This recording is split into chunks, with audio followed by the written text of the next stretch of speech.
انت عارف امتى الناس بتبدأ تطلع تنتقد المدرب وتشيله ليلة الفرقة كلها؟ لما الفرقة كلها يبقى مستواها واقع. السلام عليكم ورحمة الله وبركاته. النادي الاهلي بيتعثر، وحاجة مش جديدة، حاجة مش مفاجأة، انا مش متفاجئ. دي حاجة يعني جمهور الاهلي نصه قاعد مستنيها وعارف ان هي هتحصل وان هي هتيجي. بس المفاجآت بقى بتيجي لك منين او هتجي لك ازاي؟ النهارده ماتش طلائع الجيش، النادي الاهلي بيخسر 2-1 على ملعب استاد الكليه الحربيه. واحد من اسوأ الملاعب اللي الواحد بيشوفها، اللي احنا لسه في 2000، خلاص احنا في 2026 لسه في ملاعب بالشكل ده، ولسه في ملاعب بالطريقه يعني الواحد مش عارف يقول عليها ايه. حاجه تقرف، حاجه تعر، اقسم بالله دي حاجه تعر. ارضيه ملعب تعر دوله. لما انت تبقى لسه لحد دلوقتي الكرة عندك، الكرة بره الناس بتطورها، وانت لسه عندك دي ارضية ملعب فرقتين بيلعبوا عليها. دي ارضية ملعب، يعني اكبر فريق في افريقيا بيلعب على ملعب زي ده ملعب تأجير ايه؟ احنا عندنا الملاعب عندنا في شبرا هنا احسن من الملاعب دي. يعني لما دي ملاعب بيتلعب عليها ماتشات دوري، يعني انا مش فاهم يعني خلينا ايه طيب للدرجه الثانيه والدرجه الثالثه بيلعبوا ايه طيب؟ يعني الدرجه الثالثه بيلعبوا على ايه؟ ولا الدرجه الثانيه بيلعبوا في الشارع كده او بيأجروا في مدارس؟ لما دي ارضيه ملعب بتاعت مباراه في الدوري العام بين فرقتين كبار، يبقى دي حاجه تعر. دي حاجه تعر الكره المصريه اللي هي اصلا ضايعه. يعني انت لما الكره عندك تبقى اصلا ضايعه، وتلاقي ان الضياع بقى بيبدأ يجي من ناحية كل حاجة، حتى الملاعب احنا مش عارفين نعمل منها من ناحيتها اي حاجة. فانا مش فاهم دي اسمها ايه؟ يعني لما يبقى لحد دلوقتي في 2026 انت لسه دي ملاعبك الفرق بره والناس بره بتبدأ تجدد، عشان لو حد عايز يستضيف كاس عالم ولا يستضيف افريقيا ولا يستضيف اي بطولة حول العالم بتجدد ملاعبها وبتشوف احنا عايزين ايه. وانت لسه لحد دلوقتي دي شكل ملعبك، الكرة حتى مش عارفة تمشي على الملعب، مش عارفة تمشي على الارض، ولا اللعيبة عارفة تجري. ادي اول سلبية في الماتش كله بقى. دي للكورة بقى عموما، للكورة في مصر عموما بقى. اما عن الماتش ده بقى في قصة تانية بقى. الماتش ده قصة تانية بقى. العادي بقى، لا مش العادي ده، اللي تحت العادي. انت بقيت كل ماتش بتبدا، يعني مثلا كنت بتشجع اي فرقه وبتتكلم على الكوره عموما، او بتشجع فرقه معينه، فبتطلع تتكلم ان انا الماتش ده كنت وحش، الماتش الجاي لا كنت بقيت حلو، لا نزلت، لا طلعت، في تذبذب في المستوى، مره طالع مره نازل. لا احنا بنطلع كل مره بنلاقي في نزول في حته معينه. احنا كل مره بنطلع نلاقي ان انت مستواك بيبدا ينزل في كذا مكان، يعني مش في حته واحده. انت مش دلوقتي، انت مش في المنطقه في الجزئيه دي مثلا بالذات انت واقع، لا ده انت في كذا، ده انت في كل الاجزاء واقع، في كل حاجه واقع. هتبدا تعمل ايه؟ هتبدا تتصرف ازاي؟ ده لغز بقى بالنسبه لنا، نفسي افهمه. الاهلي في الوضع ده هيتصرف ازاي؟ هتمشي بقى المدير الفني وتدفع له زيه زي غيره اللي قاعد في بيته وبتدفع له فلوس بسبب ان احنا رحنا جبناه وما تفهمش احنا جبناه ليه ولبسته؟ فهي دي هتلاقي نفس الكلام. هتمشيه؟ مش هتمشيه، لبسته، خليه قاعد معاك لحد امتى؟ محدش عارف. طب احنا هنفضل بالمستوى ده لحد امتى؟ اسمع النهارده صوت الجمهور كده بيتكلم، اسمع صوت الجمهور بيقول ايه. خلاص الجمهور زهق، الجمهور زهق جد. بشجع فيك من اول الماتش وانت خسران، لابس جون في الدقيقه 4، في الدقيقه 4. يا راجل حرام والله العظيم، ده اللي بيحصل ده عيب، والله العظيم عيب. عيب، سيبك بقى من كوره ومش كوره، ده عيب اللي بيحصل ده، اسمه عيب. لما تبقى دي اكتر فرقه في مصر صارفه فلوس وجايبين نجوم وجايبين لعيبه وجايبين كل حاجه، والمفروض ان انا جايب مدرب، ابقى ده شكلي في الدوري. سيبك بقى من ارضيه الملعب بقى ان هي حلوه ووحشه، كده ارضيه زي الزفت اصلا، يعني دي ارضيه زي الزفت. بس في حاجات النهارده مالهاش دعوه بالارضيه بقى. في كسل من اللعيبه، مفيش، اللعيبه مش قادره، مش عاوزه، مفيش روح. اتفرج على الجون الاول، تلبس جون في الدقيقه كام؟ في الدقيقه 4.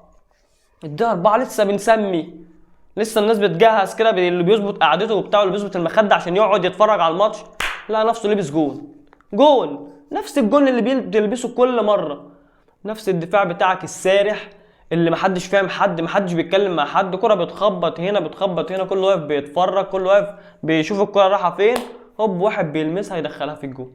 نفس كل حاجه، نفس الكلام بتاع كل مره، مفيش جديد بيتعاد ولا حاجه بتتقال جديده، هو الكلام اللي بيتقال زي كل مره. جون بتلبس جون. انا كنت قاعد بكتب يعني النهارده من المرات اللي انا ايه، وانا قاعد كده بتفرج على الماتش بكتب اللي بيحصل، كل ما حاجه تحصل ايه يعني بغمزها. في اول الماتش بعد الجون، قبل الجون بتاع الاهلي، عرضيات كلها ما لهاش اي ما تفهم لهاش معنى.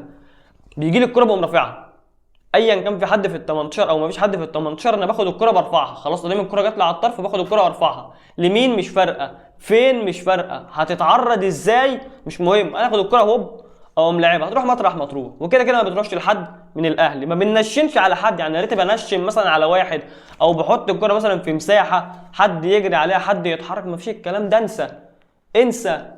عشان كده بنقول اي مهاجم هيجي الاهلي هيبقى ضايع. بص هات كده برايم، اي مهاجم في التاريخ جه حطه في الاهلي هيبقى فاشل، لان مفيش حد يوصله، مفيش حد يخلي المهاجم ده يلمس كوره. لو انا ما نزلتش استلمت الكوره مش هتجيلي، ولو نزلت استلمت وطلعت لعبت برضو الكوره مش عامل بيها حاجه، لان وانا بعد ما انزل استلم هجيب جون في نفسي اكيد لا. برايم اي مهاجم كده جه على مدار التاريخ هيجي الاهلي قعده كده والله ما يعمل حاجه، ولو عمل ايه باللي احنا شايفينه ده. بعديها طبعا جون النادي الاهلي في الدقيقه 21، جون كله يعني الجون ده كله عباره عن الباص اللي عمله امام عاشور، بس دي احسن حاجه في الجون. بس كره اتلعبت بالعرض من بن شرقي على الارض، الكره اللي برده مش مفهومه، الكره اللي بتلعب على الارض دي ما بتفهمش بتلعب لمين، ومبقاش في حد اصلا واقف، تخبط هوب هادي رياض بيلمسها بيدخلها جون، وبعد كده بيكمل عليها ياسر. ادي الجون التعادل، ادي الجون التعادل. بس انا النهارده كنت حاسس ان الاهلي هو اللي لابس احمر، كمية جراءة النهارده من طلائع الجيش عليك يعني غير منطقية. الفرق بقت بتلعب عليك. انا والله يعني كاتب حاجة فين في الدقيقة كام، هي فين بعد الدقيقة 40 والله العظيم كاتب هو احنا بقينا ما بنعرفش نلعب ولا الفرق اللي بقت جامدة علينا؟ يعني احنا خلاص بقينا واقعين للدرجة دي يا جماعة؟ يعني احنا بقينا ضايعين لدرجة ان احنا اي فرقة بقت بتعرف تمشي علينا كرة؟ والله انا بكتبها النهارده وانا زعلان، بكتبها وانا قهران. انت بقيت ضايع للدرجه دي؟ بقيت واقع للدرجه دي؟ ولا الفرق اللي كلها بقت جامده؟ انت ايه الدنيا معاك؟ انت ايه اللي حصل لك؟ يعني انت كده كل الفرق بتمشي عليك كوره، خلاص ما بقاش حد يخافك، ما بقاش حد يجيب منك اسمك، خلاص الناس ما بقتش تخاف منه، بقت عارفه انت بقيت يعتبر صيده ممكن ينزل ياخد منك 3 نقط. الاول كان بيشمشم معاك على التعادل، بيشمشم على التعادل معاك، دلوقتي بقى بينزل وعنده ان هو يعمل ايه، انزل اخد 3 نقط عادي. يعني ده الاهلي ده اي حد بيعدي عليه بيوقعه، اي حد بيوقعه، اي حد بيلبسه جوان. ايه هلبسه جون وانام عليه؟ شكرا، عملها معاك، عرفت ترجع مره شكرا، التانيه نسيتك، انسى خلاص. لبسك جون لبسك التاني، انساني بقى، ارجع العب تاني. بص هتلاقي برايم بقى مدافعين ايطاليا واقفين في الدفاع جوه، وانت ما عندكش هجوم يحل اي حاجه، مفيش اي حاجه. تعال نتفرج الفزلكه بقى من اللي كاتبها اهي، اللي تتباصى يعني ممكن تباصيها يقوم متفزلك لك فيها يخش لك وسط 3 كانها خناقه، واللي ممكن ترقص فيها وتعمل فيها فكره ولا تعمل فيها فينت ولا تعمل فيها حاجه تلاقي يروح لعبها اي كلام. تحس ان مفيش، تحس ان اللاعيبه خلاص رجلها بتخبط في بعض، ما بقاش في حد عنده ثقه، مفيش. انت الاداء ده بعد كام يوم هيلعب مع الترجي، يعني انا والله قلتها الفرقه دي لا هتلعب، لا هتنفع بره ولا هتنفع جوه. طول ما انت ادائك جوه اصلا كده قدام جمهورك والجمهور اللي قاعده بتشجعك، لو لعبت مع مين حتى مش هيشيلك قبه، لان انت مستواك بقى واقع وادائك بقى زي النيله. ادائك يعني دي اقل حاجه تتقال على الاداء النهارده. الاداء عموما اللي الواحد بيشوفه بقاله فتره، دي اقل حاجه، ان اداء مفيش، اداء زيرو. وانت عندك المنظومه كلها بقت ضايعه وبقت واقعه من كل مكان في الملعب، من كل مراكز الملعب ومن بره الخطوط كمان.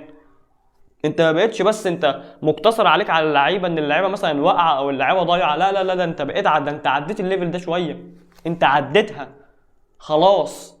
الجمهور جد يعني خلاص. النهارده ايمن الكاشف وهو بيعلق نبره مشجع، بس معلق اللي بيذيع هو مش قادر يتكلم، بيتكلم كده، عارف انت واحد من الجمهور قاعد بيشجع بس مش قادر يتكلم، مش قادر يطلع اللي جوه عشان ده معلق في الاول في الاخر. خلاص جادد هو كمان، جادد، والناس كلها جاده، اللي قاعدين بيتفرجوا في التلفزيونات وفي البيوت في المدرجات، الناس كلها جدت من الاداء الزفت اللي انت بتلعبه بقالك فتره وثابت عليه ومفيش اي تحسن من اي حته، مفيش اي تحسن. ايه تاني؟ ده 40. ده 40 بتاكد اللي لسه قايلينه، باص من مروان لهاني كده، باص حلو قوي من مروان اللي اتلعبت لهاني، من النوادر اللي بنشوفها. هاني ودي عرضيه وروح انا ما بشوفش، انا بشوفش هي رايحه فين، ما بعرف، انا مش شايف هي هتتعرض. الكره سهله صعبه، هنا في متطرفه مش متطرفه، قدام ورا، في اي مكان هلعبها غلط، هعرضها غلط. انا مش ظابط رجلي دي على اي حاجه. نفسي اعرف المراكز عندنا بتتدرب على ايه، اصل كل مركز في الملعب ليه دور، كل واحد بقى من الادوار دي والمراكز دي بيتدرب على الدور بتاعه، ولا هو بيتدرب على انهي حاجه، بيتدرب عشوائي ولا بننزل نلف التراك بس ولا ايه، انا مش عارف. حاجات عشوائيه بطريقه غريبه، لا الباك عارف يرفع له كوره، ولا نص الملعب عارف ينفعك باي حاجه، ودي كاتبها هي كمان. نص الملعب عندك زيرو حلول، نص الملعب بتاعك زيرو حلول، مفيش. الهجوم واقع، نص الملعب بتاعك مش شغال ابيض.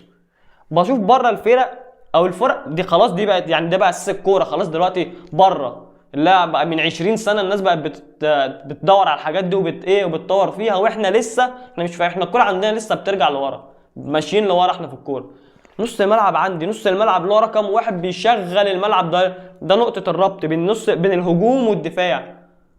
انا عندي نص الملعب ده ضايع، بلعب باتنين بيعرفوا يقطعوا كور بس، اديله الكوره هيمشي بقى خطوتين ويعمل باص، اديله الكوره يمشي بقى خطوتين ويعمل باص.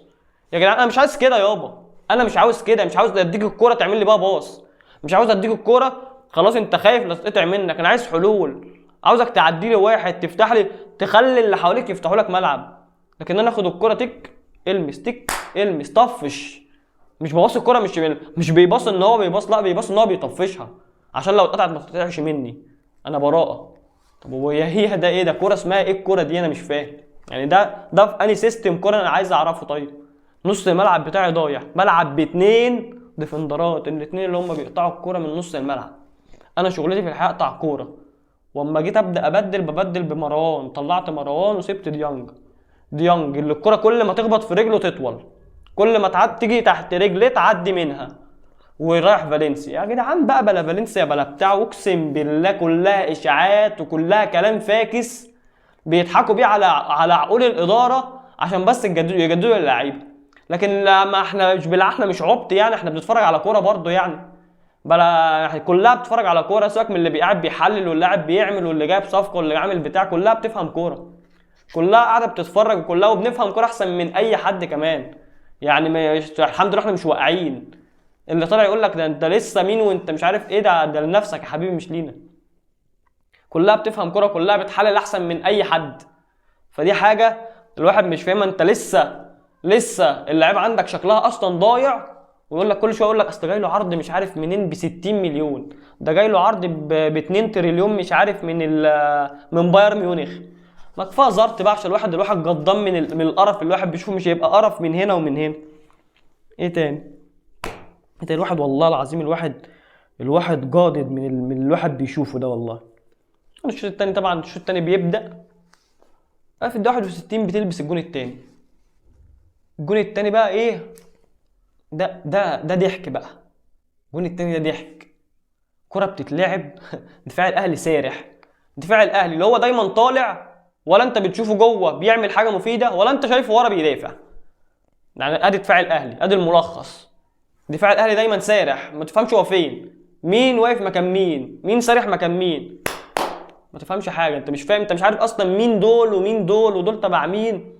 الجون ملوش علاقه بالدفاع ولا ربط ولا بنتكلم اكن مثلا الجون ده هندي واللي واقفين قدامه مثلا من الصين ولا حاجه، محدش فاهم محدش بيتكلم مع حد. الكره بتتلعب هوب بتتشتت هوب، مش عارف الراجل اللي شبه لوكاكو اللي عندهم ده هوب بيشوط، كرة بتطير في الجو، ياسر ابراهيم لسه واقف ورا، لسه مع رامز، ياسر لسه واقف مع رامز ورا، مش لسه ما جاش، واقف بيتفرج عليه وداخل بيلعب الكرة برجليه. بيشيلها بيشتتها برجله. يا راجل حط فيها جسمك وشيلها بدماغك، انت مستنيه يحطها لك بدماغه في الجون؟ طبعا الشناوي طبعا حدث ولا حرج، مش هنتكلم عنه طبعا، خلاص احنا قلنا خلاص. شوبير يقف جون خلاص، انت هتشيلها لمين بقى؟ شيلها للاداره كده خلاص. انت تشيلها لمين بقى؟ شيلها، مالناش دعوه، احنا مالناش علاقه بالشناوي دلوقتي. عايز تكلم بقى كلم الاداره اللي هي سايباه، اللي هي بتلعبه، اللي الكلام جاي من الاداره ان الشناوي يلعب، ان الشناوي يقعد، ان الشناوي يتجدد له. الشناوي وحش؟ لا مش وحش، بس شوبير يلعب. الشناوي وحش تاريخ، بس شوبير يلعب خلاص. جدد دمك بقى، جدد، شوف الاصلح للفرقه مين ولعبه، شوف الاصلح مين اللي ينفع يقف ولعبه، بدل ما احنا لسه ثابتين على الكلام الحمضاني، التاريخ وعمل وسوى وضحى وما ضحاش. خلاص احنا مش شايفين حد في مصر دلوقتي بيضحي عشان حاجه، كله بيضحي عشان مصلحته يا جماعه. مش عايزين نألف على بعض. اي لاعب دلوقتي هو خلاص لمصلحته الشخصيه رقم واحد، حتى لو في لعيبه بتحب النادي مصلحته الشخصيه رقم واحد. وعندك امثله كتيره مشيت، وعندك امثله كتيره كانت في الاهلي، والاهلي كان عامل معاها فوق الصح، واما لقى حاجه احسن مشي. هو مش هيبقى عليك، حتى ما بيستنضفوش الفرق اللي بيروحوها، بيروحوا اي كلام. المهم جاي لي منها فلوس، خلاص ادام جاي لي فلوس اسيب الفرقه وامشي. فمحدش يتكلم بقى ايه ان ده شالني، وان دون عملني، وان ده اللي شالك لسبب مصلحته، الاغراض ليه هو، مش عشان هو جامد. في ناس بتحب الفرقه، كلنا بنحب الاهلي، بس هو بدى مصلحته على الفرقه. هو بيشوف مصلحته رايحه في انهي طريق الاهلي، تمام انا معاكم. في طريق تاني همشيه واشوف هو ايه الدنيا. هي دي الدنيا، هي ماشيه كده عندنا في مصر. مفيش حد بيفكر مثلا في عقليه الاحتراف ومش عارف ايه، لا ده انا هنا اتطور، لا ده انا هنا اتطور من نفسي، ده انا مش عارف هنا ابقى احسن. لا، الماده رقم واحد، بعد كده يجي كل شيء. وبعد كده لما اللاعب مستواه يقع ويموت وينعدم ومحدش يبقى عارفه، يرجع بقى يعيط ويقول لك اصل احنا ومش عارف ايه واتظلمنا ومش عارف، ويقعد بقى ايه، نقعد في شغل الصعبانيات. ادي الكوره. طبعا هجوم، لا هجوم فاهم بعضه، وطبعا قلنا ولا هجوم ولا دفاع وجون، الاثنين محدش فيهم بيتكلم مع حد، مفيش ربط بين اي خط، بين خط الملعب كلها صرحه على بعض. لا الهجوم حد فيهم فاهم التاني، محدش بيتكلم. الكره واحد داخل التاني بيخش عليه، ياخد الكره من قدامه، واحد بيشوط يلاقي واحد واقف قدامه الكره بتخبط فيه. خط الدفاع مفيش تلاقي واحد بيجري كره تخبط في ده، واحد بالكره بتتنطط قدامه واقف بيتفرج عليها، واحد مستني حد يضغط معاه. مفيش حد، تحس ان كلهم جنسيات مختلفه، كلهم لغات مختلفه، محدش فيهم عارف يكلم التاني، متخاصمين، نازلين الملعب متخاصمين، مش نازلين يلعبوا كوره. انا نازل الملعب ما بكلمكش، تفهمش مين عاوز ايه. بتقعد تتفرج على الماتش بتخرج منه مش فاهم حاجه، دماغك فصلت كوره، الكوره اللي انت فاهمها اتلغت خلاص، سرحت، ذهبت في مهب الريح. انت دلوقتي في الانحاء المصريه. الكوره هنا عندنا تختلف تماما عن اي كوره انت هتشوفها في حياتك في اي دوله خلقها ربنا. اي دوله خلقها ربنا فيها كوره، هنا في مصر حاجه تانية. هنا في مصر يعني حاجات تانية. هنا كاتب في الدقيقه 70 اشرف بن شرقي لسه في الملعب، مش فاهم ليه. انت يا عم الناس، انت تبديلاتك دي ايه الدنيا؟ انت شايف لور في الفرقه كلها واقعه، مفيش اي حلول، مفيش حد عارف يعمل اي حاجه. ابدا ابدل، استني لحد الدقيقه 77 لحد ما بدل. طبعا بطلع اوتاكا ونزل شريف على ما اعتقد نزل ما لمسش الكوره لمستين. يعني انا قاعد بتفرج ما لمحتش شريف اسمه اتقال مره، ما لمسش الكوره مثلا مرتين ثلاثه على بعض من ساعه ما نزل. وده بيبين ان انت اي مهاجم، ما بنلعبش على شريف، اي مهاجم هيجي الاهلي مش هيلعب كوره، مش هيلمس كوره، لان مفيش لا انت عندك صانع لعب اللي انعدم عندك من الفرقه. ما بقاش في حاجه اسمها صانع لعب، محدش بيصنع لك لعب. ما عندكش اطراف جناحين مثلا يخدموا على المهاجم، ما عندكش باكين يخدموا على المهاجم. اذا فالمهاجم ده واقف لوحده كده مستني فرج ربنا، مستني الكره ايه تجيله بقى من مطرح ما تجيله بس. لكن انت عندك ما حد يخدم عليه، انسى. التبديل الثاني زيزو نازل طالع مكانه مروان عطيه، تبديله محدش فاهمها كده. انت هتعمل ايه؟ هترجع امام ورا يبقى جنب ديانج، امام اللي هو اصلا يعني بيحاول بيهاجم بيشوط بيرقص بيعمل اي حنكشه، اصحابه خليه واقف ورا جنب ديانج اللي اصلا مش فاهمين هو النجيله ليها نفع عنه النهارده. بعد كده تبديلة حسين، وطلع بقى بن شرقي. تبديلة متأخرة جامد، مستني كتير قوي، مستني كتير قوي لحد ما بدل. بنزل التبديل ده من على النت والنت عندي بطيء، مستني كتير لحد ما اجي انزل لاعب مكان لاعب انا شايف والعالم كله شايف ان هو ما بيعملش حاجه، ما بيقدمش اي حاجه.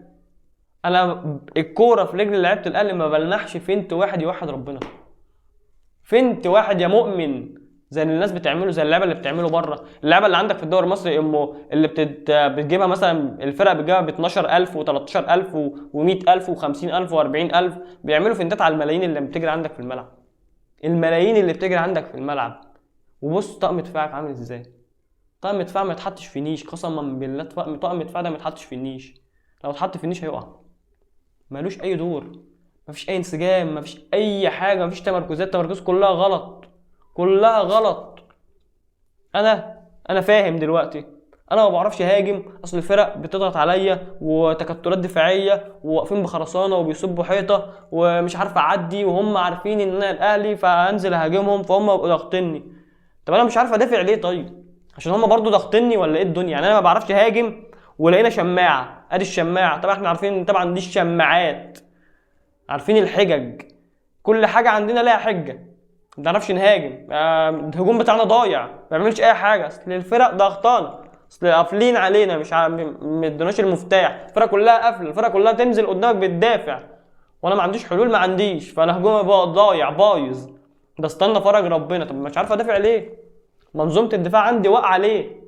اما انا ما بعرفش اهاجم، ماشي انا ما بعرفش اهاجم عشان اللي هم عاملين قدامي خرسانه، طب ما بعرفش ادافع ليه؟ طيب لا انا عارف اظبط منظومه هجوميه تهاجم لما البس اجوان، ولا انا عارف اظبط منظومه دفاعيه تشيل الدفاع الواقع اللي بيجيب فيها اجوان ده، لا عارف اظبط دي ولا دي. حتى الجون مش ثابت لك على جون يطلع بفورمه ويطلع بمستوى يظبط معاك. شوبير اتألق طلعه نزل الشناوي، الشناوي ينزل يعمل لك غلطات هنطلعه نزل شوبير، ينزل يتألق طلعه نزل الشناوي تاني. عك عك عك عك، كله عك في قلب بعضه، كله عك في قلب بعضه، كله عك في قلب بعضه. مش هتلاقي حد هتدور على حد يكلمك كوره، انساه، انسى ان تلاقي حد كده يقول لك انا جاي اكلمك كوره. مش هيلاقي كوره فين اصلا يتكلم معاك فيها؟ مفيش كوره، مفيش كوره يابا، انساني. الجماهير اللي عماله تشجع عايزين شويه كوره بنلعب على البطوله. عايز ايه تاني يا اخي يا اخي؟ وفي الاخر العب بقى يا عم، خلي عندك دم، خلي عندكوا دم، خلي عندكوا دم. الجماهير وراكوا كل ماتش بتشجع، الجماهير وراك كل ماتش بتقعد تآفر وتآزر وتنبح في زورها، والناس قاعده ورا الشاشات بتشجع. اللي هيقول لك اصل انا ما بشجع، خلاص الناس والله العظيم الناس زهقت بس مش عارفه يعني انت كده لو حتى لو قلت مش هتفرج على الماتش وانت معدي كده، لو شفته في شغال في التلفزيون تقف تتفرج غصب، هي حاجه خلاص، حاجه بقت خلاص غصب عنك بتقف تتفرج. الفرقه بتاعتك فرقتك اتربيت عليها واتربيت على حبها واتربيت على تشجيعها، بس كل اللي انت اتربيت عليه ده جاي لك جيل دلوقتي بيهده. كل اللي انت قعدت بتتفرج عليه وبطولات وانجازات وتاريخ وارقام قياسيه ومش عارف ايه، جاي لك جيل هيمسح بيه الارض، جاي لك اداره بتعمل قرارات هتمسح بتاريخك ده الارض. الغريب بقى ان الاداره دي اللي الكبير بتاعهم ورئيس النادي واحد من اساطير الفرقه، ودي حاجه انا مش فاهمها. لما انت تبقى واحد من اساطير الفرقه ودي قراراتك، اما انا اجيب مين طيب يمسك النادي؟ يعني لما انا صفقاتي كلها فاشله، صفقات كلها فاشله، بجيب صفقات كلها تعبانه، مدربين كلهم على الله، كلهم على الله، مفيش مدرب علينا طالع يجي. ونرجع للافكار المصريه، المدربين بتوع مصر لا اصل دول وحشين كخه، دول بتوع مصر دول لا يصلحوا يدربوا. يعني انا بجيب الفتات، انا بروح اجيب من بره اللي جايين بيدربوا، جايبين كاس عالم مع البرازيل ولا واخدين دوريات من فرق بره، لا بجيب ناس تعبانه. هعدى على انجلترا وهو جاي في الطريق يا هاته يدرب معانا. اداره نفس الكلام بقول، هو الاداره مين اللي عايز اجدد الشناوي؟ الاداره هي اللي قاعده الشناوي. مدير فني بتجيبه ملوش علاقه باي حاجه، قاعد مجرد واحد قاعد لابس بدله او لابس ترنج اسمه مدير فني او اسمه المدرب بتاع الفرقه، اكتر من كده هو ملوش اي دور. يعني انت دلوقتي جايب مدير فني بالاسم بس، زي الفزاعه بتاعت الاراضي كده، هي ملهاش اي دور، هي بس هم حاطينها عشان تطير الطيور اللي بتيجي تاكل الارض، تيجي تخاف. بس انا جايب مدير فني حطه كده قدام وقفه على الخط زرعه، لكن ملوش اي دور. مفيش اي حاجه بتتقدم تعرفني ان في مدير فني بيدرب فرقه. مفيش اي مستوى، مفيش اي لاعب بيتطور، بقى اللعيبه كل مره مستوى اسوأ من اللي قبليه بمراحل. اللي ماسك فورمه بتقع، اللي ماسك فورمه بتبدا تنزل، خلاص بيبدا يزهق، بنبدا نجد. اللعيبه كلها ما تفهمش، كله بقى مش محدش فاهم حد، محدش حابب حد، كله شايل من بعضه، كله اللي بيطلع الكلام اللي بيطلع في الاعلام وهنا وهنا وهنا وهنا. مفيش سيطره على اي حاجه، ودي حاجه نادره، حاجه جديده في الاهلي احنا بنشوفها، عمرنا ما شفنا الكلام ده. كلام بيبدا يتجدد. سيستم النادي اللي انت ماشي عليه بقالك سنين بيقع بيبوظ بسبب الحاجات اللي بتحصل مش مفهومه. انا دلوقتي المفروض ابقى فرحان ان رئيس النادي بتاعي واحد من اساطير الفرقه، بل بالعكس انا شايف ان القرارات بقالها فتره اسوأ قرارات بتتاخد من حيث كل حاجه، من حيث كل حاجه. بسم الله ما شاء الله علينا، من حيث لعيبه ومن حيث مدرب ومن حيث اداء ومن حيث نتائج. بالستر بتعدي معانا في بطوله، بس الستر مش هيفضل ماسكك على طول. الستر هيسيبك لانك مش مجتهد، وربنا ما بيكافئش اللي ما بيجتهدش. انت قاعد خلاص لعبتك. انا بقعد والله اتفرج، يعني بقعد اتفرج على ماتشات الزمالك كده بقول سبحان الله، يعني سبحان الله. اتفرج اللعيبه اللي عامله قواضي وعامله مشاكل، اتفرج. تيجي تبص كده على جدول الدوري هتلاقي ان الزمالك ليه ماتش متأجل وعنده 43 نقطة، تحتيه بيراميدز اللي كسب النهارده برضه هو كمان 43 نقطة، وانت 40 نقطة. انت رايح فين تاني؟ نازل رايح فين؟ بأمانة والله. يعني خلاص ما بقاش بقى ما بقاش في مجال للهزار والضحك والسف. خلاص انت بقيت واقع بطريقة غبية، بقيت بتقع كل مدى بطريقة غبية ملهاش اي علاقة بالنادي والشكل العام اللي انا شايفه. الصرف اللي انت بتصرفه والحاجات اللي بتحصل دي انا ملهاش علاقة باللي بيحصل. انا شايف حاجات تانية ملايين بدفعها ولاعيبة بأسامي بروح اجيبها عشان الاقي نفسي تالت دوري ومش عارف اكسب فرق واقعة زي الجيش والمقاولين. الفرق دي كلها مع احترامي ليها معلش القيمة السوقية بتاعتك اعلى منها بمراحل. اضرب 3 4 5 6 فرق في الدوري كده مع بعض يطلعوا، مش هيجيبوا لك اصلا القيمة السوقية بتاعتك. انت شارخهم. بل انت المتصدر كمان، متصدر الدوري انت شارخه، لاعب من عندك بفرقة من بتوعه. بس انت لحد دلوقتي لسه مستواك ملوش اي علاقة بالماديات والصرف والقيمة السوقية واللعيبة والاسامي. احنا بس فالحين في الاعلانات والبرامج اللي بنطلع فيها، لكن نلعب كرة زي الخلق نطور من نفسنا خلاص دي بقت معدومة عندنا. خلاص اللاعب عندنا بقى عبارة عن اعلانات، تعمل اعلانات بس، لكن بتلعب كورة وفي جمهور قاعد بتشجع والدنيا دي انسى. خلاص الفرقة بقت واقعة، وفي الاخر انت اهو لسه تالت دوري. يا عالم اللي هيحصل عندك دي بروفة اخيرة قبل ماتشين الترجي في دوري ابطال افريقيا، ذهاب واياب. طبعا الماتش بتاعك ما فيهوش جمهور بسبب اللي حصل في ماتش شايبة القبائل دي ولا الجيش الملكي، بسبب الجماهير والازاز والحاجات دي مالكش جمهور. فانت العب بقى قدام الترجي من غير جمهورك بقى، العب بقى واظهر نفسك بقى. اصل احنا اللعيبه بتاعتنا ما بتلعبش تحت ضغط عشان الجماهير وبتاع. احنا عندنا لعيبه في مصر تخاف بتكش كده عشان الجمهور بيبقى مقلقها، هتلاقي جاي تاخد ملايين عشان تخاف من صوت الجمهور اللي بيشجع. الجمهور اللي قاعد بيشجعك وبيهتف باسمك وانت اصلا ضايع وواقع بخاف منه، صوته بيهزني كده، بيخليني ارتعش.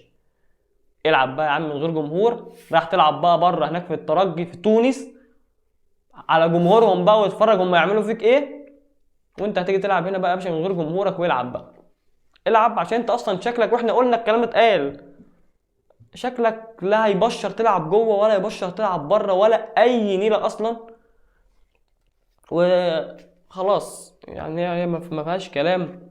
ربنا بقى دي اللي يحلها من عنده، ما نشوف الاهلي رايح لحد فين. ولا الحلقه بقى اعمل لايك ولا ما تعملش بقى، وسلام.